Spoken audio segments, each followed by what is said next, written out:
Okay, For we have science. been learning how to say what and who, right? And so we use, if it starts with qui, we know we're talking about a person. If it starts with que, we know it's a thing. So if you hear qui at the beginning, you know it's a person. If you hear que at the end, you know it's an object. If you hear qui at the end, you know it's the subject. Okay? This is old news. You know that. So we have possibilities. We have qu'est-ce que, and that means what. We have qu'est-ce qui, and that means what. Right? But it's the subject of the sentence. We have qu'est-ce que, which means who, but it's we're talking about a person, because it starts with qui, but it's the object of the sentence. And qu'est-ce qui, otherwise known as qui, just means who, right?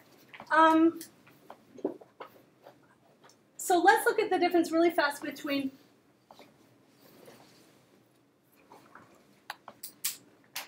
qu'est-ce que and qui est-ce que, okay? So if we're looking at qu'est-ce que versus qui est-ce que, okay? So that was awkward. Okay, so let's look really fast. Qu'est-ce que versus qui est-ce que, okay? If we say qu'est-ce que, we know it's a thing and it's an object. So qu'est-ce que, we could say qu'est-ce que tu manges? Qu'est-ce que tu manges? We could say, what are you doing? Qu'est-ce que tu fais? What if I said, what does he like? I would say qu'est-ce que again, but I would have to go qu'est-ce, and pay attention to this. This trips us up sometimes. We have QU apostrophe if the next word starts with a vowel.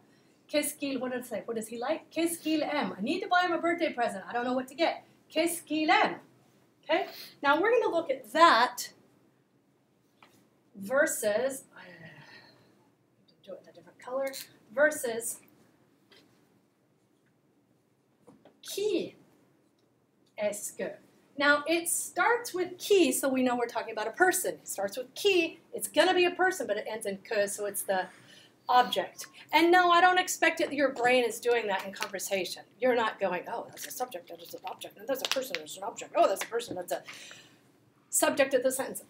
But analyzing it now helps you with it later. There are different ways to learn this. I probably, to be honest with you, I learned it by ear, because I wasn't the kind of person who would sit down and learn this stuff. I would learn it by ear. I would rather spend 10 hours learning it by ear than 1 hour doing it this way.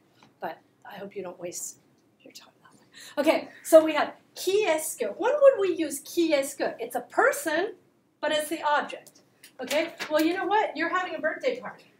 Who are you inviting? Qui est-ce que tu invites? Qui est-ce que tu invites? Oops. Okay, there's our verb. Always start with the verb. There's our subject. So this is the object. All right? So we're going to move on to a slightly different idea. We're going to talk about when do we use qui and when do we use quoi. Okay? Qui means who. What does quoi mean? What? What? Okay? All right. What? No, what? What's wrong, Ben? Okay, so first thing is, we use both of these after a preposition, okay? I could say, tu penses à qui? And that's, who are you thinking about? I could say, il parle à qui? Who is he talking about? If I say, elle pense à quoi, it means, what is she thinking about? Okay? What is she thinking about? Here's our verb. Here's our subject. Well, guess what? This is an object. But because it comes after a preposition, just use quoi. Okay? So, this leads us to this question. When are we using, what color am I going to use? When do we use qu'est-ce que, and when do we use quoi? Okay, the answer is simple. After a preposition, use quoi. The answer is still simple. If it's the first part of a sentence, you use qu'est-ce que. If it's the end of the sentence, you use quoi. So, what?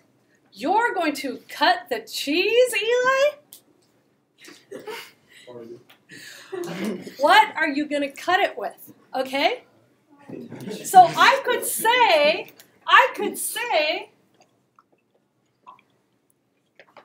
qu'est-ce que tu utilises? What do you use? Because, oops, do you see my mistake? That's a bad one. Okay, which is our verb, you guys? Utilise is our verb. What's a subject? Subject. So, qu'est-ce que is the object, right? We're talking about a thing and it's an object. Qu'est-ce que tu utilises? But guess what? If I want to make my life easier, I can say this. It's not as elegant. Oh my goodness. Duh. Thank you. Tu. Yes. Tu utilises quoi? Tu utilises quoi? Wait, you're using what? Okay, so this is more informal. Tu utilises quoi is more informal. Careful, we are recording, guys. Tu utilises quoi is less formal. Qu'est-ce que tu utilises? Tu utilises quoi? They mean exactly the same thing. We use quoi at the end of a sentence. Does that make sense to you? That's pretty good, right? Oh, Lauren and Kiefer are singing. Really? Is that true? Yes, it's true. So listen, I could say, qu'est-ce qu'il chante?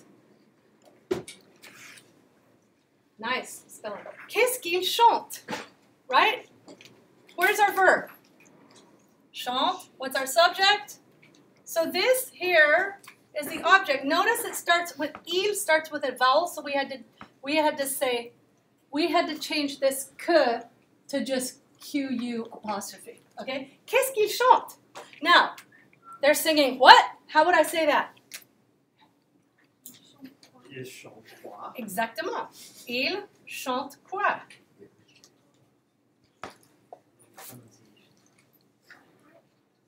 Il chante quoi? Okay, so can you think of some prepositions? So we learned that if you put it at the end of this sentence, you can just use quoi. We also learned that you use quoi after a preposition. What are some other prepositions we know in French? Avec. Okay, avec, de, à, sans. So what if I said to you, Alessia can't live without her. You didn't understand what I said, and you'll say,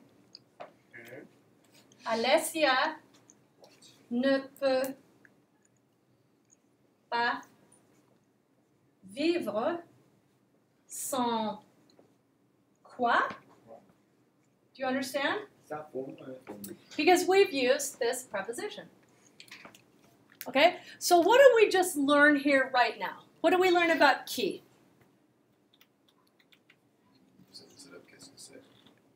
Instead of qui est-ce qui, we could use qui.